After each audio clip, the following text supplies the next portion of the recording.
I am Mr. Kobayashi. I have been asked by my employer to bring a proposal to you gentlemen. What do you want? My employer requires your services, gentlemen. One job, 1 day's work. Very dangerous. He does not expect all of you to live, but those of you who do will have $91 million to divide between you in any way you see fit. Who's your boss? I work for Kaiser Soze.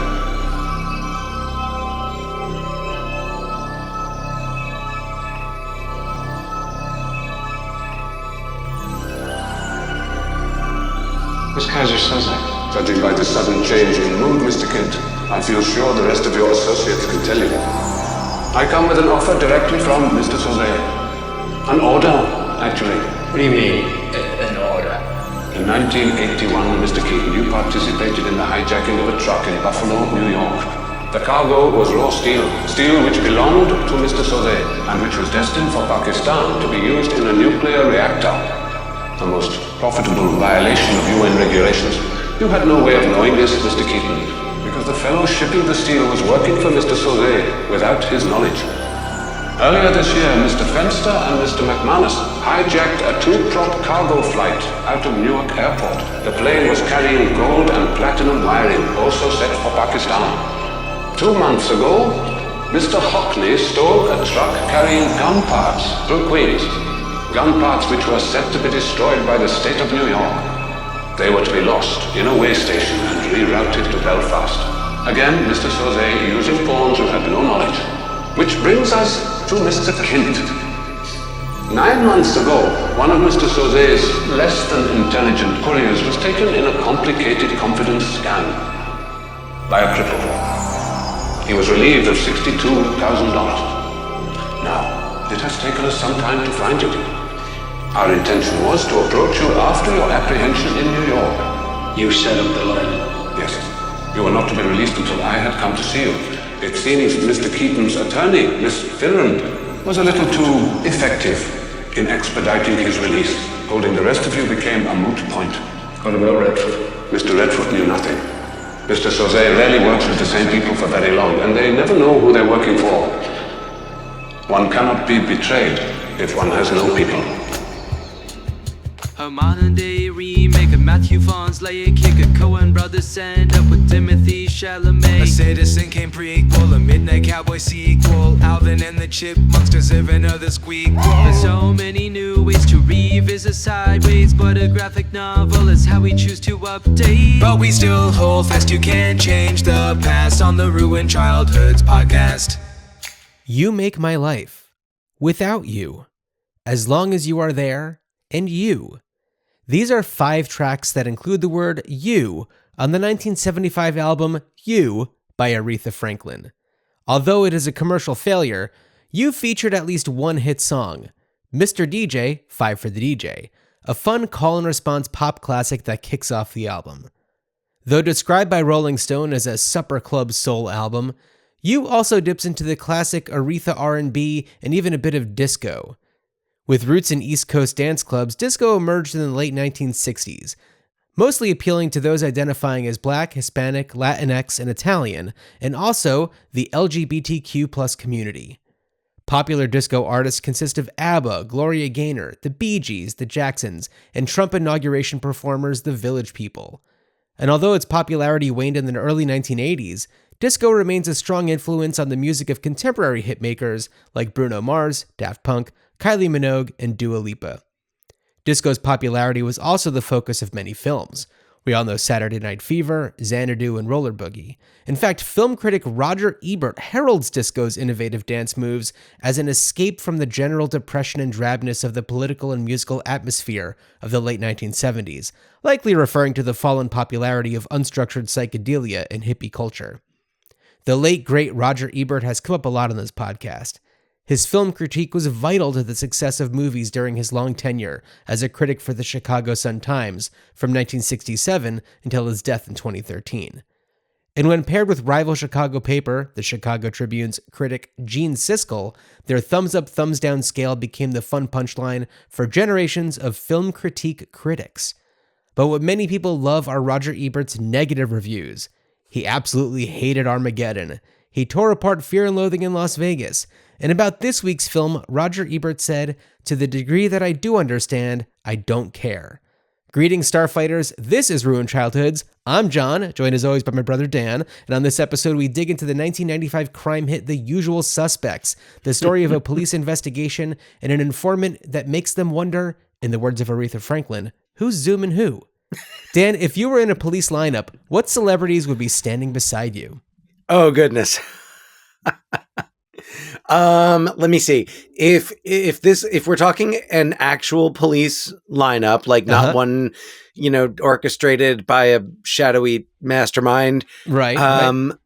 So like, all right. So I guess the idea of a lineup is that people kind of like look similar to you. Yeah. Not the case if you're watching with us. You might see the poster in the background, or just be familiar with the movie. These guys, not, I don't know that one could easily be mistaken for the other, but in my case, all right, let me see. I've stalled enough. Okay. Bill Burr. Okay, sure. So also, if you're not watching on Spotify or YouTube, Dan is a bald gentleman with a very light goatee situation going on. A reddish goatee. And when I am in my like slenderer days, on my slenderer days, and when I don't have the goatee going on and I just kind of have like the stubble beard, okay, I can definitely be I potentially mistaken for Bill. I've seen pictures of Bill Burr where I've been like, yeah, I get it. Okay. So I guess also Billy Corgan. Sure. If I'm totally clean shaven, half brother of Bill Burr. And okay. Did you not hear about this? Wait, is this the thing? All right. I've been meaning to look into this. Okay. So allegedly, and I'll let you get back to your thing briefly. Allegedly, the two of them recently discovered that they are, in fact, half brothers. And Howie Mandel had them both on his podcast.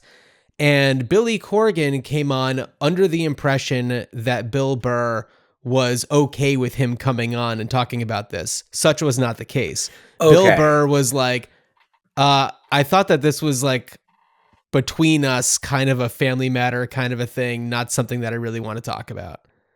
And there was beef. Wow. Now, if that beef was orchestrated and a stunt, then mission accomplished because it brought attention to Howie Mandel's podcast. But well, you filled in a lot of blanks for me. All I knew was that there was some type of heat between Bill Burr and Billy Corgan, and that it had other bald man Howie Mandel. Well, right, exactly. And I was like, "Is this a thing? Is this like a bald thing?" I'm like, I didn't get. It's not in the newsletter, so So all right. Anyway, back to the lineup. Yeah. Okay. All right. So who else would be joining us in this lineup? I guess we need two more people if we're going to go with Usual Suspects group of 5. Do we? All right.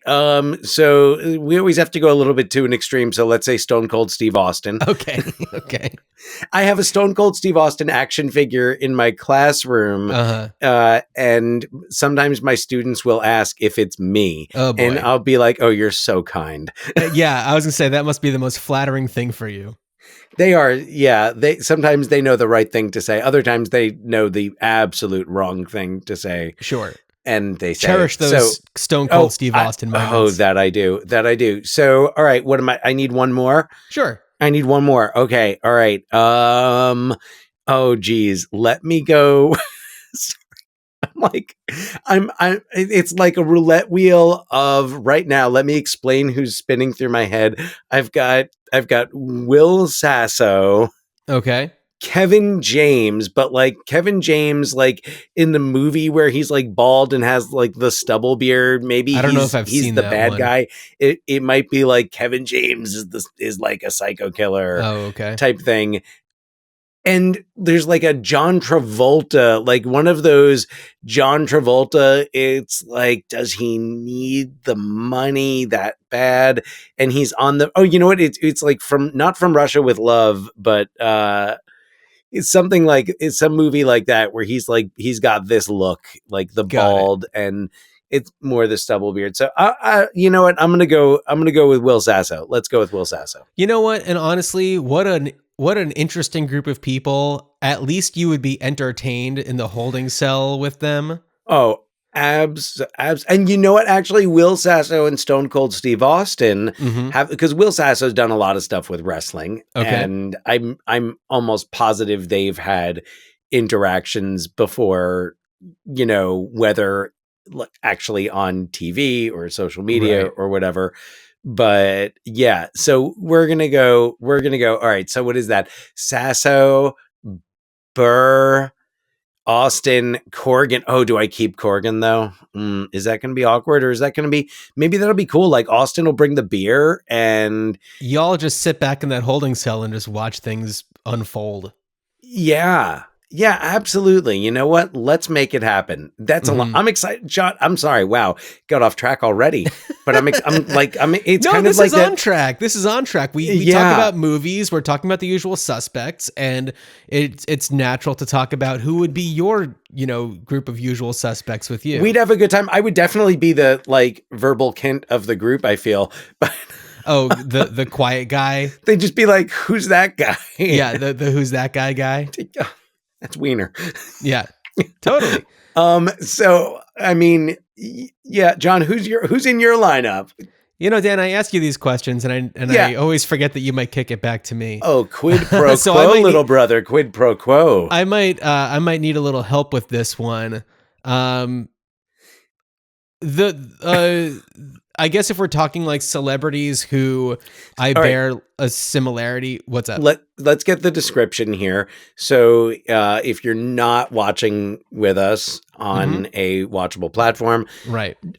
So I would put, John, I know this is I'm not just being complimentary, and I don't know if it's just something you're doing with your hair, but I would I'm say having a let's very say good hair day. mid to late 30s. Mm-hmm. So if we're going for the look, Ooh. like mid to late 30s, Okay. yeah, no. Yeah, that's a few years younger than the truth there, but we're you know, central casting here. He's got a beard, you know, brown. I would say browner with a little reddish tint, perhaps. Sure. And just the slightest bit, like I say, mid to late 30s, just because of that slightest bit of just white popping up there. You're seeing the white popping up. Yeah. Yes. Okay. I wasn't sure if it was going to be noticeable. Just a tad bit there. Some of them are blonde. Yeah. Some of them are white. Okay. But, you know, hey, a little, you know, there's a little wisdom in the beard there. Let's just say that. And glasses. So we've got, I mean, right. And you've got like a t-shirt and a denim button up shirt over it. Right. Right now, you're very much reading aughts indie rock, I would say. All right. Yeah. Yeah. So I guess people that I've been compared to, and it's interesting that you say aughts indie rock, because I have gotten not like, hey, you look like this, but you have a similarity to Colin Malloy from the Decemberists. Okay. But it's like a certain time and place, like not always kind of a thing. Right. There have been times, because I'd say that when my beard had been more red, I would get a little bit of a Zach Galifianakis-y kind of a thing. See, the thing is, like, there's nobody that I could think of aside on from his maybe slender days. Sure. And yes. I mean, aside from Elijah Wood, who I've gotten before. Yeah. Who would be otherwise not so much age appropriate. I'd say that my lineup might have like a de-aged Mark Maron. Like, okay. Yeah. Yeah. You know, not like young Mark Maron, because he looked very different, but like a de-aged present day, you don't see it. Well, no. I see that. I'm looking for something else now. I totally see the de-aged Maron. Okay. Totally. But I'm looking, do I see some logins? And I don't know if it's the shirt that's kind of adding, or like a little logins, like 80s logins, perhaps. That's thank you. First of all, I like that. Other people I've gotten are Radar O'Reilly from MASH.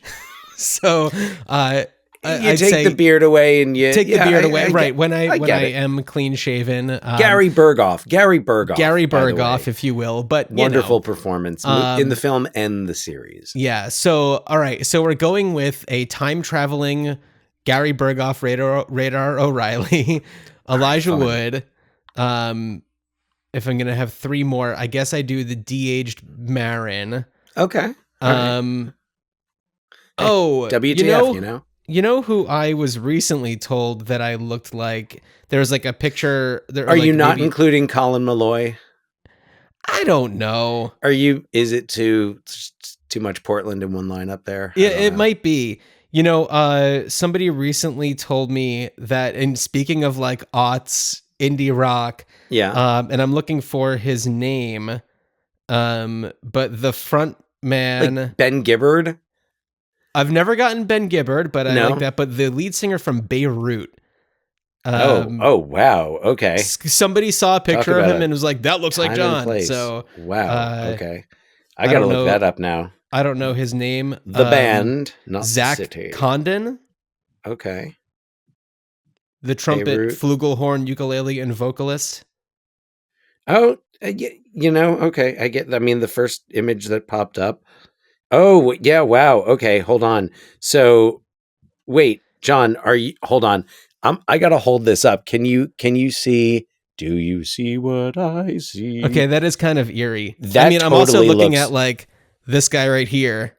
Oh, yeah, no. Whoever said that you look like this guy, yeah, holy shit. So, but it's like Wow. not in every picture that I'm seeing of this John, guy. if you were in a lineup with this guy and like one of you was guilty, you'd have a good chance of. If you were guilty, you'd have a good chance of getting off. Because no kidding. I'd be like, I don't know if it was that guy or that guy. Because are those two like half brothers or something? Where's Howie Mandel? Let's find out. Where's Howie Mandel? Where's Dad? Because he's got some explaining to do. Where's this guy from? I don't know. I mean, not from Beirut, I assume. You know, and it's funny because I've never even like really looked into this guy that much. It's Okay, just he something grew that up in somebody New said to me. Mexico. Okay. New Mexico. When was he born? I don't think that our father has ever been to New Mexico. We don't He know. was born in 86. So I'm 3 years older than this guy. Yeah, I was going to say. He just celebrated a birthday, February 13th. Happy birthday, Zach Condon. Okay, so I don't feel like doing the math right now, but we're going to be asking our father some questions about his travels. He was doing all that. He was doing a lot of because he was still an assistant prosecutor at the time. Right. Yeah. In New Jersey. So he was certainly traveling at times and doing different trainings and, Yeah. 1985. You ever been to New Mexico? Dad, Albuquerque. Yeah. Drug enforcement. Yeah. Famously, at least from Breaking Bad standards. I mean, but I'm pretty sure that, I don't know if that was the case in the 80s, but I've heard that that's not inaccurate. Anyhow. Well, I'm glad that we did that. that little thought experiment. And Dan, Wow. I'm really excited to be talking to you about The Usual Suspects. Yes. This is a movie that and you can correct me if I'm wrong, but I feel like this is a movie that you have been fond of. Is that correct? Yes. Okay. So this movie came out in fall, I guess August it was released, but I think it came out in New Jersey. Yeah. In September. You're a senior in high school. No, I was not. I was a freshman in college. Oh, you were a freshman in college, right? Because I was a freshman in college. It was fall of 1995, but I remember. Oh, this is such college freshman. Chum. That's what I'm saying. Yeah. And I was the kid who had the Pulp Fiction poster on the wall and Clockwork Orange and all that shit. And loved it and had friends who we would just quote Ezekiel 25:17 back and forth. And that level. So this movie comes out and it's I remember hearing about it from one of my friends, Dave Kelly. Shout out to Dave. And I remember hearing about it from him because he was really tuned into this stuff. And I mean, he was the first person who told me about like Fargo and was like, yeah, no, when that movie comes out, you gotta go see it. No way. Cool. But I remember going, and I think I went with a couple of friends from high school who either were senior. I think a friend who was a senior, and possibly another recent graduate who was still living in the area because I went to college 45 minutes away. So, but I remember we went to the Menlo Park Mall in New Jersey and saw the Usual Suspects, the Cineplex Odeon. Yeah, absolutely. I saw many a movie there. I sure did too. Oh yeah. They had that Area 51 arcade game in the lobby. Oh, my brother Scott was really into that one. Hell yes, they did. They had a whole arcade like right across from the movie theater in the mall. Yeah, fantastic. It's great mall. Great mall. So we, I remember going and coming out of it and just be like, oh, mind blown. And that was so cool.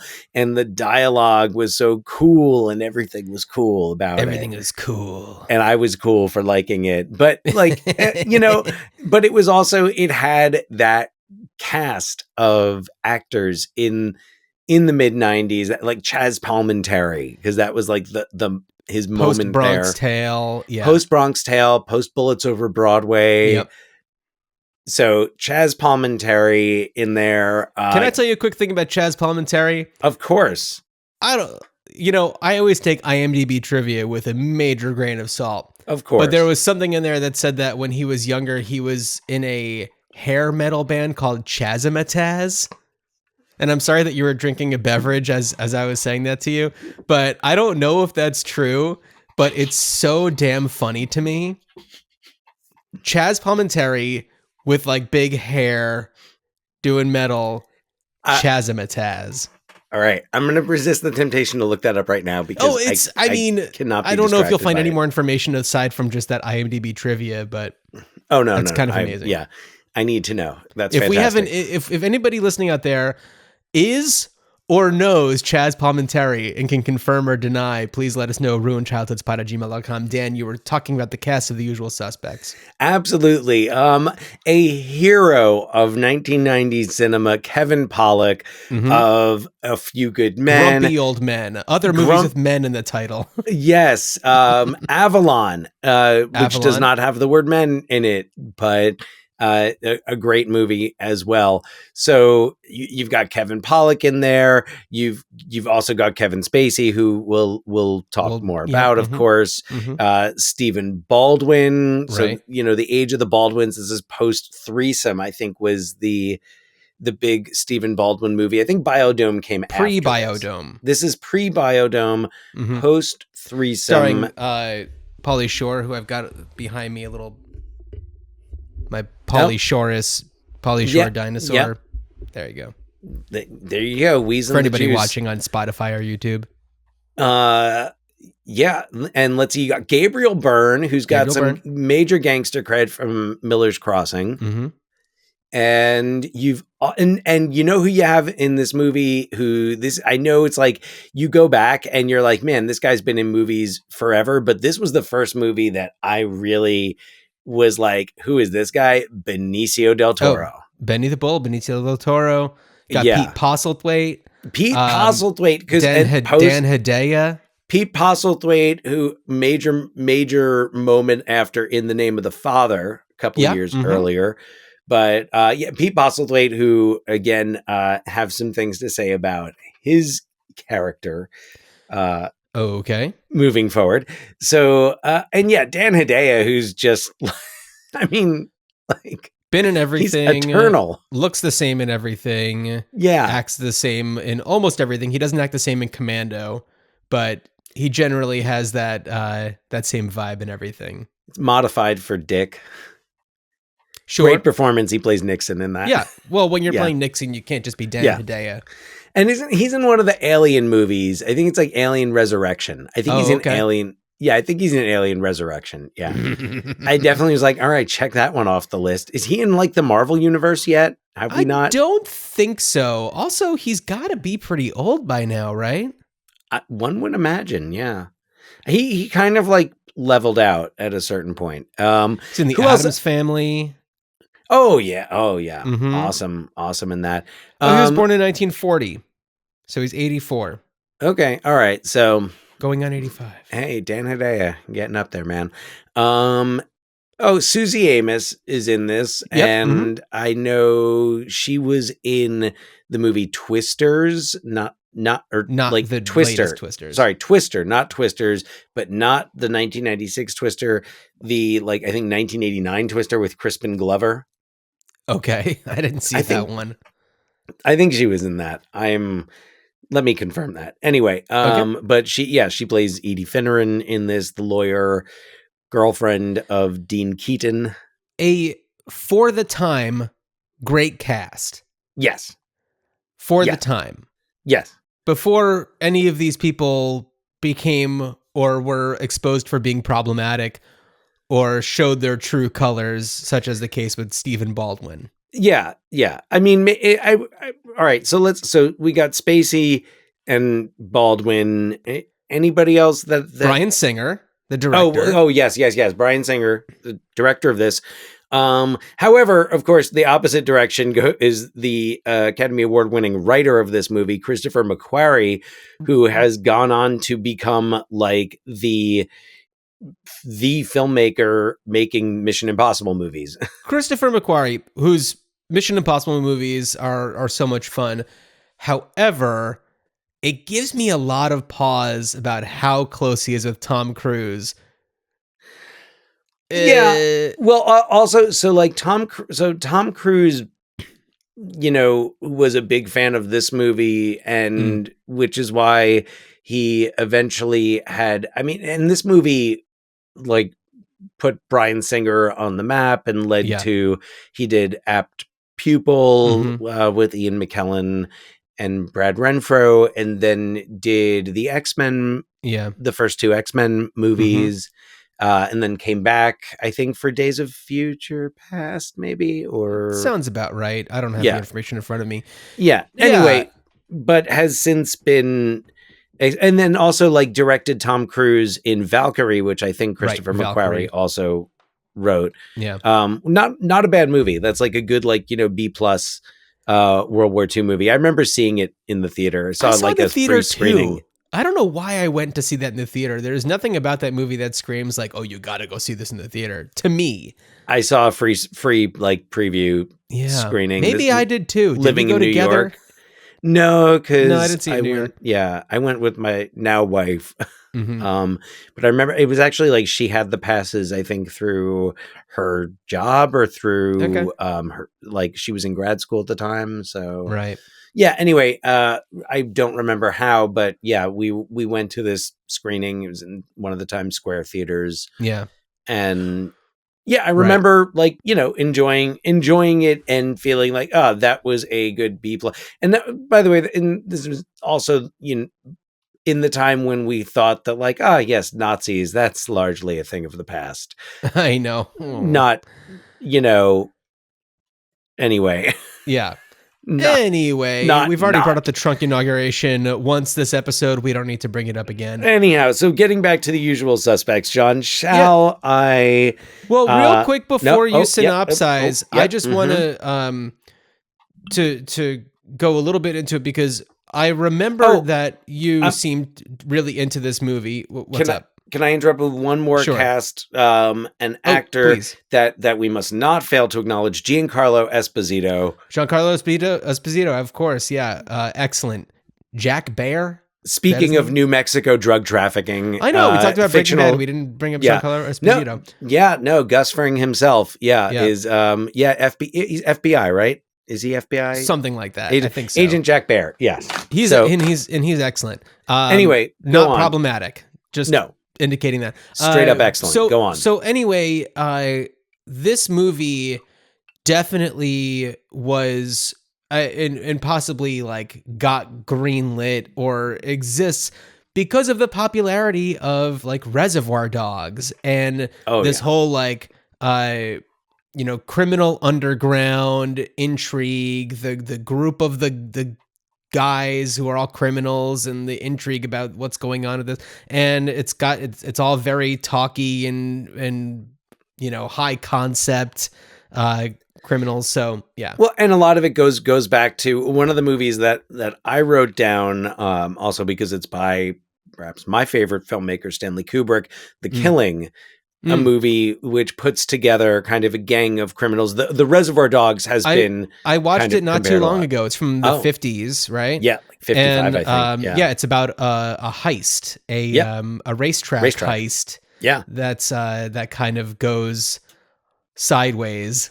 indeed. And it's a Don't they have great like movie. color like nicknames like Reservoir Dogs in that? I don't remember them having color nicknames, but I'm sure it was a huge influence on Tarantino for Reservoir Dogs, Without a doubt. So But anyway, yeah. Anyway, so that I always kind of got the impression like, it's a natural progression. If you are into those, Tarantino films, Pulp Fiction, Reservoir Dogs, you're going to be into The Usual Suspects to a certain extent. And it's a movie that for me, and you'll synopsize soon, but I never really clung on to this one. It's one that I had tried to watch a bunch of times and just did not care. The big twist was, I don't know, I think largely exposed very quickly, at least in my world. Yeah, And yeah. when you know the twist, the movie doesn't play the way I think they want it to play. And it doesn't really work for me so much because, like Roger Ebert says, like, what's the point? I don't care. Right. And so I'm kind of with old Raj on this one. I'm not always with Raj, but this time I'm with Raj. And a thumbs up to his thumbs down. A thumbs up to his thumbs down. Exactly. And, having watched it a few times all the way through now, it's just like, yeah, I think I'm good on this movie. And it's one of those types of things where with Bryan Singer and Kevin Spacey, I feel like when I'm watching a Kevin Spacey movie, I'm just like, all right, there are certain movies of his that I really like, but maybe I've got one more watch in me for those. And I think that for The Usual Suspects, that most recent watch for this podcast episode was like, that's my final watch of The Usual Suspects. A tough one for me is going to be Baby Driver because I really love that movie a lot. It's so much fun. And that's kind of the last one that he did where it was like, all right, and now we're done with you. And that one's also got a little bit of an Ansel Elgort issue. Ansel Elgort, yes, also Not problematic. Like, yeah, not in the same way. Not to the extent of Kevin Spacey from what we know. Yeah. Yeah. So and also like American Beauty, I feel like it's got like one more watch for me, and I have to like choose carefully when American Beauty. American Beauty is a movie that I loved when I first saw it because again, like that came out in 99, so it was. And it was like, again, it was really cool to like, and it was edgy. Yeah. It was like Alan Ball pre 6 Feet Under, but like just pre 6 Feet Under. Oh, it's very cringe now. Oh yeah. But that's the thing is like, Want to see the most beautiful thing in the world?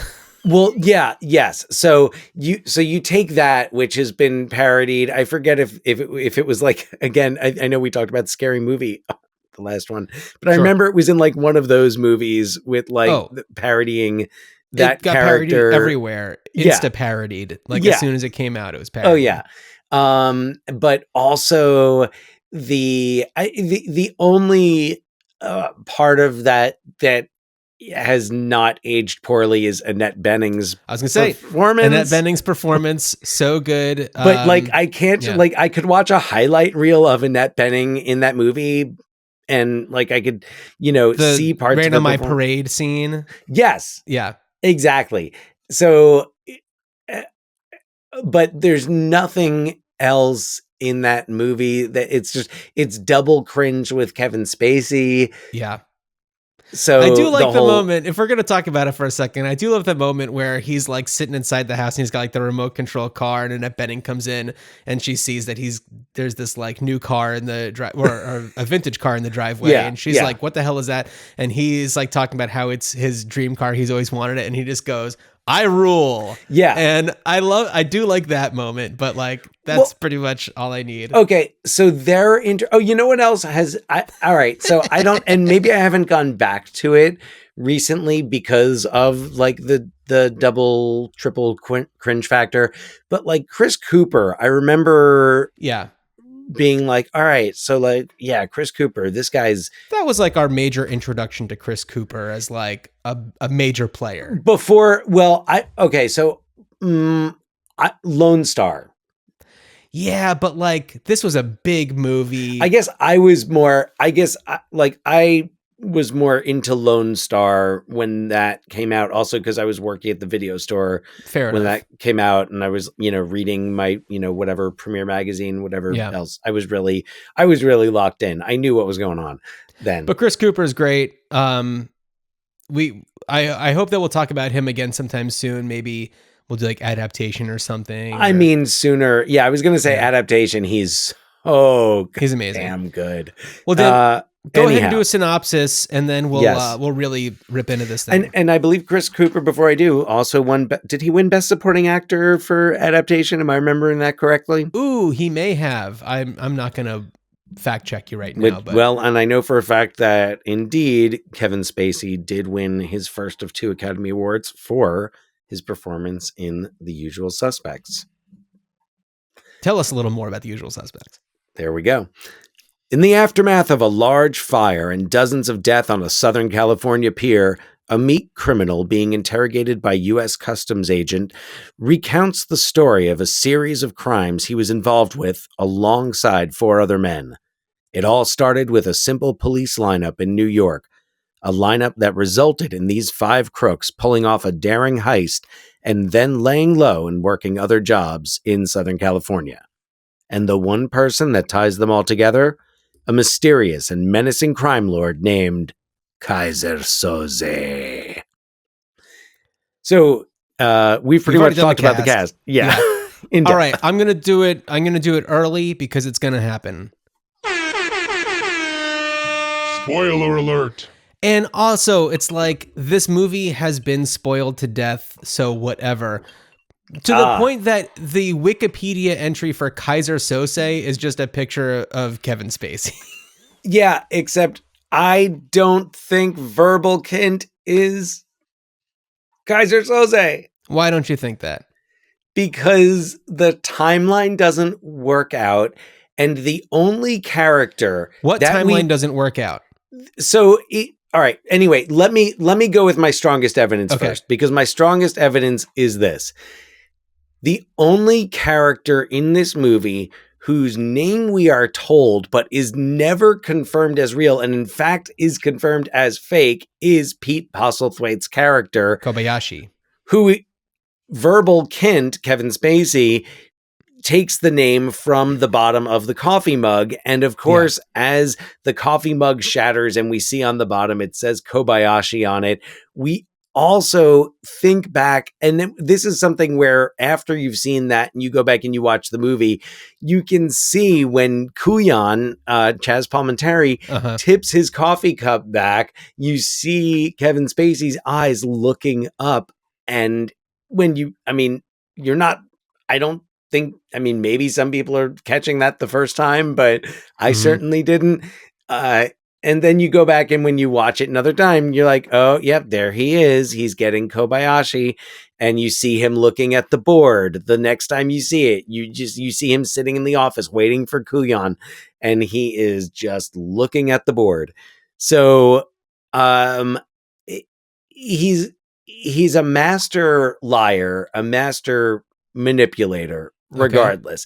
That doesn't necessarily make him Sose. In fact,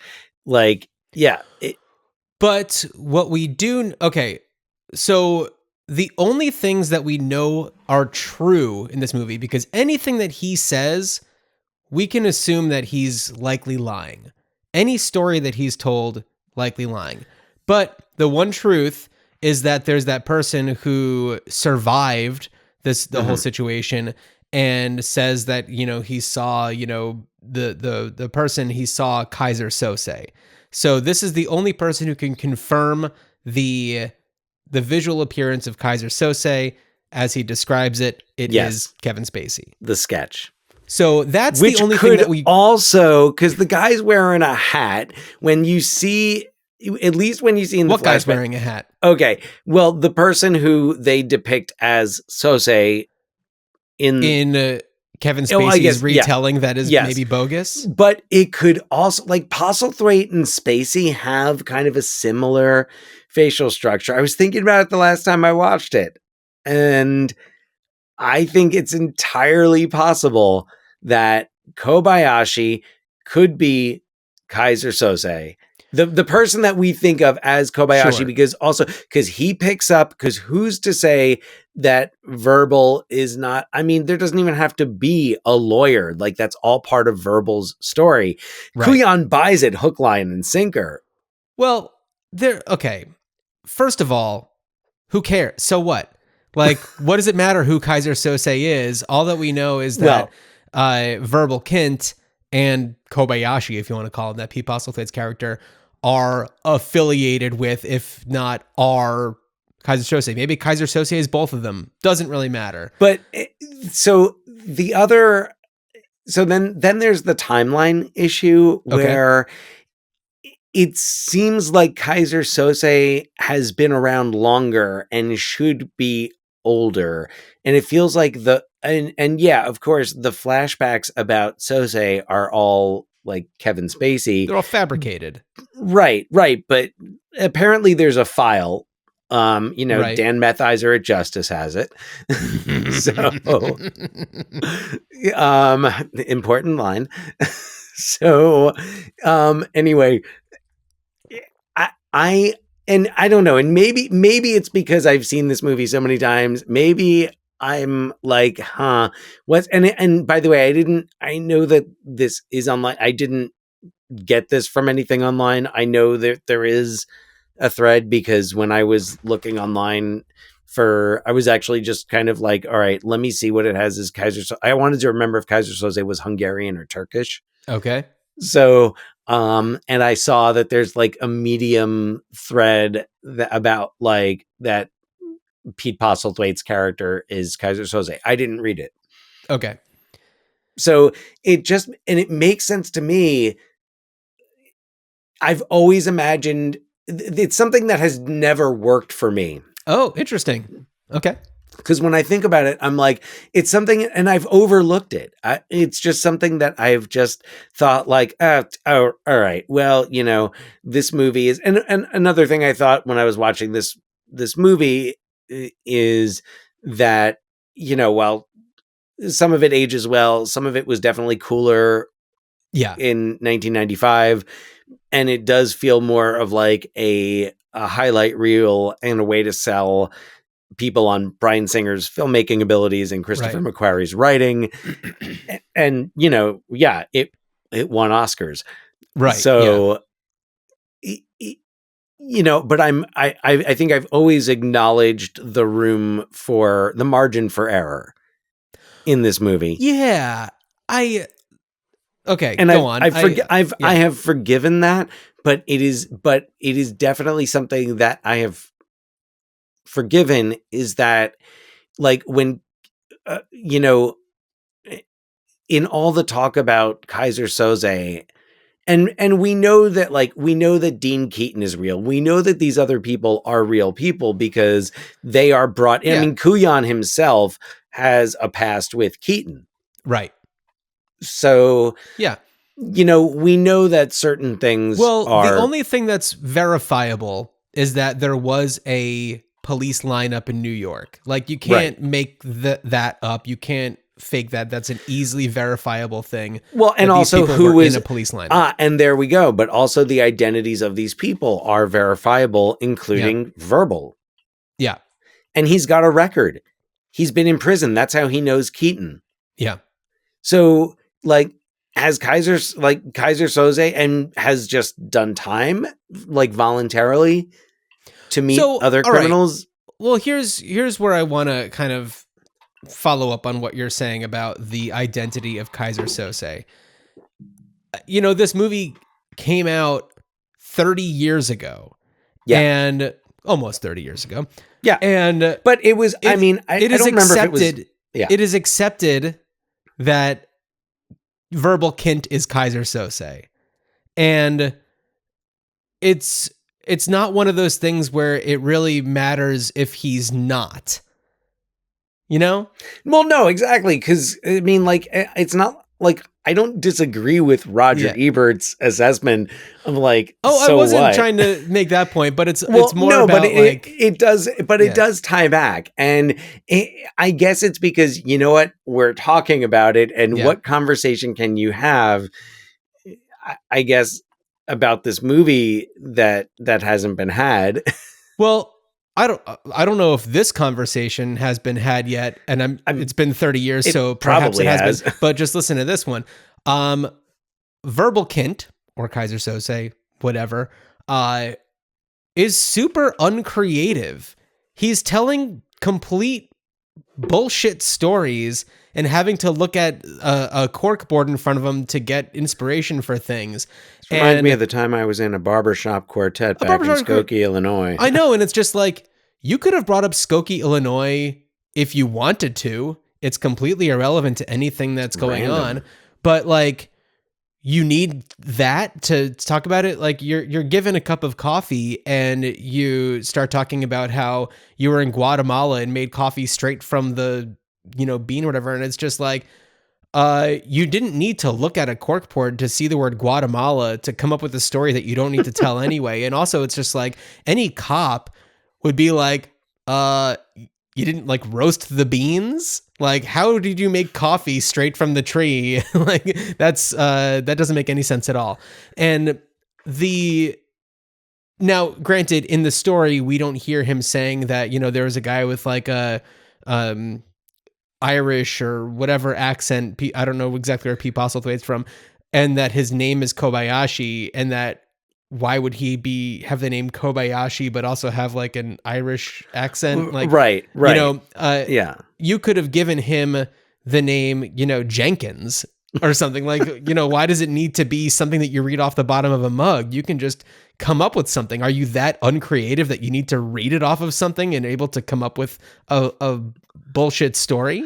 Well, also, if you're a criminal mastermind, wouldn't you already have the Yeah. The only thing that he gets off there that's relevant to anything that he's actually talking about is the name of the guy that's kind of the middleman that's working. I forget what the name was. Redfoot. Yeah. So that's the only thing that he gets off of the board. In Pulp Fiction. He's Zed in Pulp Fiction. Yeah. Oh, cool. Which is like, that's why all of us like, Pulp Fiction nerds, when he refers to Kevin Spacey as the Gimp, right. Yeah. Different Gimp situation. Oh, nice. Yeah. So anyway. Side note. So, anyway, that's kind of one of my big beefs with The Usual Suspects, is kind of just like, this guy's such like a turd. He really needs to like read stuff. And Chaz that's what I'm saying. This isn't Kaiser Soze. Well, but even that, but also it's like Chaz Palminteri making the discovery and figuring everything out from the corkboard. Had he not done that, he would have found out a second later when Giancarlo Esposito brings in the like police sketch and sees it, the like dumb little widow's peak or whatever. And, discovering that stuff is only for the cinematic appearance of him like looking shocked and dropping the mug, I will say that sketch is it does look, it's kind of the one hole in the theory there. But also I remember reading, and I know that there's a commentary track on the DVD that I remember listening to. I didn't watch it with the commentary track this time around, but I remember that Christopher McQuarrie and Bryan Singer did not agree on the true identity of Kaiser Soze. Really? Interesting. I do have a pretty distinct memory of this. I will confess to not having looked more into it, but remember that being, just thinking from like a marketing perspective, for there to be an ending that has some ambiguity to it that can feed into the 30 years later continuing conversation of like, but what is the real truth? The more you feed into that, the more it gets people to buy the DVD or Blu-ray or whatever, or, go to a screening of it, or, continue the conversation. If it's something as, cut and dry, where it's just like, oh no, it's undeniable that this person is, who the movie are saying that they are, then what's there to go back and watch it again for? So from a marketing perspective, it benefits to the two like creative backbones of the movie, the writer and the director, to have a public disagreement on it, because this comes out mid-90s. This is kind of like the dawn of popular internet, where message boards are really becoming a thing. And, the AOL message boards or whatever's going on at the time. And so this is the dawn. Works in their favor to have some sort of disagreement that people can pile up on, and then it makes them go back and watch it again and try to look for clues, because this is the kind of movie where people do go back and they, they look frame by frame at things to try to find clues for things. And it's just like, it's a smart marketing move to do that kind of a thing. And this is the kind of movie where you can do something like that. So good for you guys for making that happen. If you can't tell from watching this on Spotify or YouTube, I'm drinking coffee. I feel like that's coming through right now. It doesn't say Kobayashi on the bottom of this mug, but like, I feel like the caffeine is pouring through my brain right now. This is a morning record that we're doing. So that's where we are. We won't mention what I'm drinking, but I have the day off, and we don't have to say what time zone you're in. No, we don't. But people at all. can make assumptions if they want. In whatever time zone I'm in, it's after 5 p.m. Yeah. It didn't even occur to me that that's what was going on over there. But yes. But yeah, I mean, The Usual Suspects, it has that edge to it. It's memorable. The poster art is super memorable. The whole lineup scene is super memorable, even though it's kind of like a blip in terms of the movie as a whole.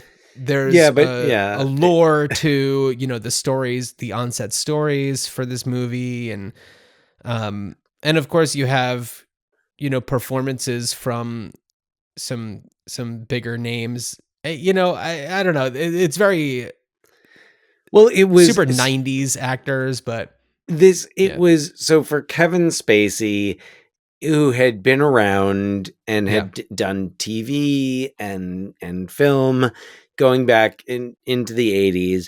This was like 95, which was a weird year for movies. But between this and Seven. Yeah. Well, and then also you kind of add into that a movie that I think was it released? Let me see. The Ref was 94. I'm just trying to remember when in 94 it was, because I remember it did not come out at Christmas time, which would have made sense. It being one of my favorite Christmas movies, to be honest. Is it really? Oh yeah. Okay. That's one of the Kevin Spacey movies that I'm like, okay, I will allow it. I will allow it. Yeah. Yeah. I see it. I feel like Seven for me. March 11th, 94. Okay. Seven. So, he's not in enough of it. And I also don't is so watch evil, it. And he is so evil. Like, oh yeah, I don't really give a rat's ass about Kaiser Sose, because he wouldn't impact me at all in the real world. But like his character, John Doe, yeah, but John Doe, like that would keep me up at night if I knew that this person was around. Yeah, like that's well, and it keeps me up at night knowing that Kevin Spacey's around. Out there, did you? There was new stuff going on with Guy Pearce. Guy Pearce, did you hear about this? This is like this week, like yesterday news. Like Guy Pearce was saying that Kevin Spacey was creepy to him or something at some point. Okay. All right. Kevin So Guy Spacey- Pearce is not. All right. No, Guy Pearce, to my knowledge, does not have a controversies section on his Wikipedia page. Oh, all right. So- good. Because I like Guy Pearce. I'm pulling. I like Guy Pearce I'm too. pulling for him. So, Yeah. and then Kevin Spacey came, put out a video, as he is wont to do, because he can't not be Yeah. Kevin Spacey. And he puts out a video being like, oh yeah, well, how come, if you were so creeped out by me, how come you came and visited me on the set of Midnight in the Garden of Good and Evil? And and it was just like, being confrontational and I don't know, strange. And Guy Pearce was like, "That's when you were creepy to me." Yeah, I don't know the full details. So Well, because yeah. I imagine they would have shot L.A. Confidential. it was on the Midnight- set. I think Yeah. it was like on the set of LA Confidential. There Yeah. was some sort of situation. But those movies must have been shot like one after the other because they came out within 2 months of each other in 1997. right. That I remember. Yeah. I remember. Yeah, clearly. Anyway, Clearly. clearly. So anyhow, I believe you, Guy Pearce. So I mean, what would I have to gain from believing Kevin Spacey in a story where Kevin Spacey is creepy? no. Yeah, it's typecasting at this point. So anyway, yeah, so that's what I'm talking about with 1995, because like when you look at the movies of 1995, and I mean, I know the Oscars are not necessarily like, they're kind of in a way a barometer of things, Yeah. but I mean, it's kind of like hang your head in shame, because let's see who else. Oh yeah, Mel Gibson, best director, best picture for Braveheart. Yeah, I guess the 1996 Oscars should have its own controversies section on Wikipedia. Oh no, who else? At least, but also, and I think that was the year that, like Ron Howard Okay. didn't get nominated for Apollo 13, Okay. Mm-hmm. and I don't remember if like Tom Hanks like didn't get nominated as well for Apollo 13, or maybe he did, but I don't know. I guess it was like not a good year for nice guys. Yeah, no kidding. Yeah, the Hollywood has been Tarantino-fied. I mean, shout out to James Cromwell, who, if I remember correctly, got a nomination for Babe that year, which got nominated for Best Picture. And I love George James Miller. Cromwell, so Yeah. great. Awesome. Yes, exactly. James Cromwell's a like awesome enough dude to almost balance it out. Almost. Hey, absolutely. Yeah, so I don't know. I don't know if there's really too much more to say about The Usual Suspects that hasn't been said for the past 30 years. Have another sip of coffee. Right. And this is one of those movies where it's like, yes, you had a fondness for this movie, especially when it came out, but I can tell that you don't feel any strong feelings about me not loving it. Like you're not an apologist for the movie. I don't know that I disagree with anything that you've criticized about it. Okay, like, cool. Yeah. I certainly, as I watch it now from this perspective, like, yeah, I recognize its flaws, and like I said before, it's a highlight reel. Christopher McQuarrie could write snappy dialogue, and Bryan Singer knew how to string together a sequence. Like, there's some great sequences in this movie, and there's some really quotable dialogue. And you know what? I will give this movie credit for one thing in particular. It's short. It moves. Yep. This is a movie that could go really long, and they didn't do that. Nope. And also, like, it's also fun. I like Gabriel Byrne, and I like Kevin Pollak. Yeah. So I like Gabriel Byrne. I like Kevin Pollak. I don't know if I loved him in this. Well, no, it's not. It's not the best Kevin Pollak performance, but it's fun. I'm like, yes, for Kevin Pollak being in this movie. Yeah, I get that completely. I mean, Stephen Baldwin, I could do without that guy. Benicio del Toro. love he's him not in in it this. enough. No, but also how sad. But also, though, I feel like his character is the one that you're kind of like, he's the most likable. And of course, he's the one who, and you've sounded the spoiler alert already. Yeah. He's the Isn't in the first. movie for very long. No, exactly. Not in the movie for very long, but Yeah. like he's the most impactful character to lose for Yeah. at least for me, speaking on behalf of the audience. It was like, yeah, you're pissed off because that guy was fun. Give me the whole thing with his voice that he does, and give me the Right. keys. He'll flip you for real. Like There that whole are scene. there are a few things that he does that stand out to me. I love the moment when the cops are bringing him in for that lineup, and he's like just looking really cagey, and When they arrest him, when they and- arrest him, like the way that his body moves, I really enjoy. Yeah. He's really fun there. yeah, Same goes for Kevin Pollak. I like the way that he's working in the body shop, and he's looking through the mirror of the car, the side view mirror of the car, and he kind of tilts it to see the cops coming to get him. Like, I like those little touches, which well, his interrogation, and they're like, we can put you in Queens the night of this. I Right. live in Queens. yeah,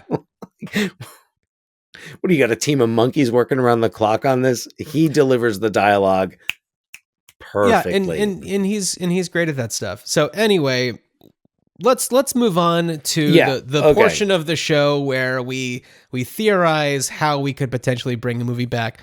In this case, 30 years later. Dan, you have the floor. What would you do? Well, geez, I'd raid that file that Dan Methizer has over at Justice, and I'd pull out. Let's get some more, if Kaiser Soze if he has been around for that long, or even if he hasn't, because I haven't done the research, but I put Pete Postlethwaite maybe 20 years older than Kevin Spacey. Yeah. Okay. So, or character wise, I guess, Sure. in this. So, which we do know that that Pete Postlethwaite is a person in this story, because he's the one who picks up Verbal Yeah. outside of the police station Right. at the end, which we can assume is real. Correct. So, yeah, but no definitive word on who he is. So, right. Anyway, let's go back and let's tell the stories of Kaiser Soze in the past. And could you do this as a movie? Yeah. Could you do this as a graphic novel series? That would be cool. That would be fun. So, that an animated series, The Crimes of Kaiser Soze. I mean, this guy is, this menace who kills his own family, right, in the backstory, allegedly kills, but still, like, that's I believe that's the lore, because he tells Kuyan, who, it's easy to forget that if you haven't seen it in a while, that Kuyan actually knows nothing about Kaiser Soze going into this, and then finds all this stuff out. Right. However, Bear, Giancarlo Esposito, when he hears the name Kaiser Soze, that's when his hackles go up. So he has a background knowledge of Kaiser Soze. Right. Yeah. That's the connection there. So there's this history. Let's hear some more stories with Soze, especially if we don't need to worry about, like, the plot device of, like, oh, who is he? Although maybe, I don't know, maybe you try it again. Maybe you do it again, because that's part of Soze's kind of legend, is that you never know you're working for Kaiser Soze. Right. You're doing, like, all of these men have unknowingly impacted Kaiser Soze's business. Right.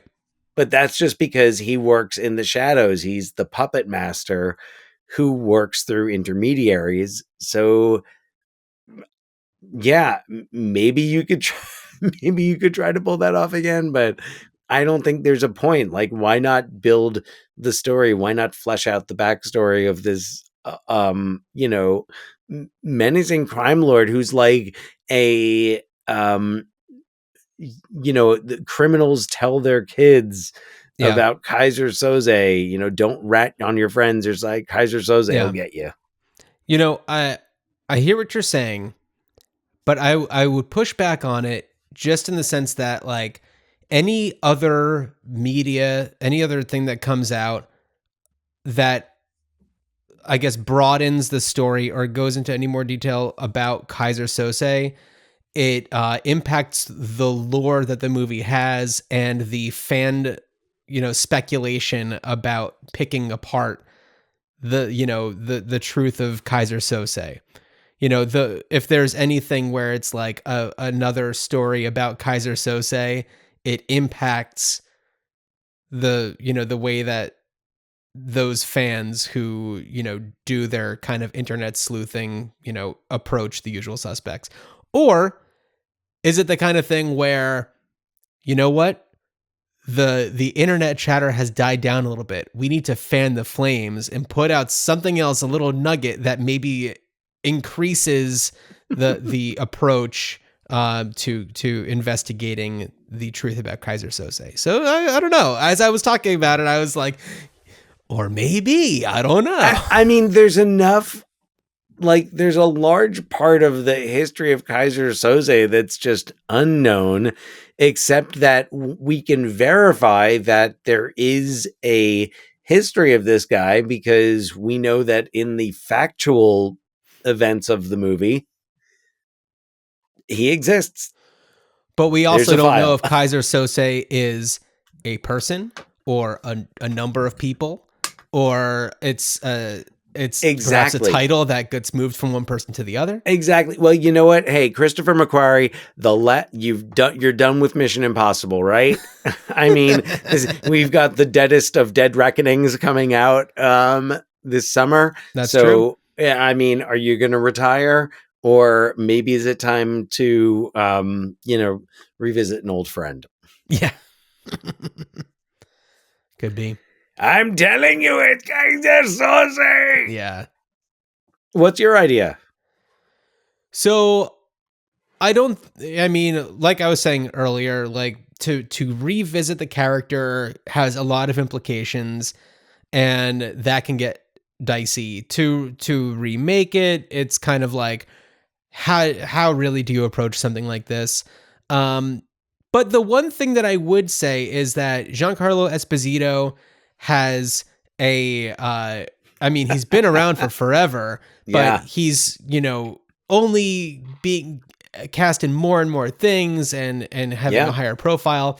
I think we have a Jack Bear standalone, whether it's a movie or a series, because The Bear Files? yeah, we call it The Bear.